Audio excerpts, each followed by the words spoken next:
আসসালামু আলাইকুম। আলহামদুলিল্লাহ, নিজের ছাদ বাগান থেকে আম পেড়ে মেখে খাওয়ার অনুভূতিটাই অন্যরকম। আমরা জানি গ্রীষ্মকালের মাঝামাঝি সময় সবার মধ্যে আম পেড়ে মেখে খাওয়ার প্রবণতাটা একটু বেশিই দেখা যায়। আমিও তার বাইরে নয়। নিজের ছাদে যখন দেখি মরিচ এবং আম দুটোই রয়েছে, তখন তো কোনো কথাই নেই, আম তো মেখে খেতেই হবে। সেই পরিপ্রেক্ষিতেই আম এবং মরিচ দুটোই ছিঁড়ে নিলাম গাছ থেকে, যাতে জব্বর করে খেতে পারি। বেশ কয়েকদিন ধরেই আম মেখে খাওয়ার ইচ্ছা ছিল, বাট ওইভাবে সময় বের না করতে পারার কারণে আম মেখে খেতে পারিনি। বেসিক্যালি 3টি গাছ থেকে আম ছিঁড়ে নিব। আমের যে সাইজ, মোটামুটি 2 থেকে 4টা ছিঁড়লেই হবে।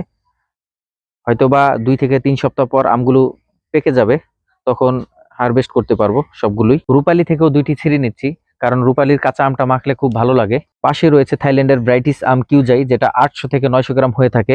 বলতে পারেন আমার ছাদের সৌন্দর্যের একটা অংশ এই আম গাছটি। মাশাল্লাহ, সাইজ দেখতে পাচ্ছেন আমার হাতের এক তালুর সমান। যারা এখন আমার ফেসবুক পেজটি ফলো করে নেই, অবশ্যই আমার ফেসবুক পেজটি ফলো করে দিবেন ছাদ রিলেটেড কৃষি কন্টেন্ট পেতে। মোটামুটি 4 থেকে 5টি আম হারভেস্ট করা শেষ। মোটামুটি এগুলো মাখলেই অনেকগুলো হয়ে যাবে। দেখতেই পাচ্ছেন মরিচ এবং আমের কম্বাইনেশনে জোস হবে অনেক। সবাই ভালো থাকবেন, অন্য কোনো ভিডিওতে আবার দেখা হবে।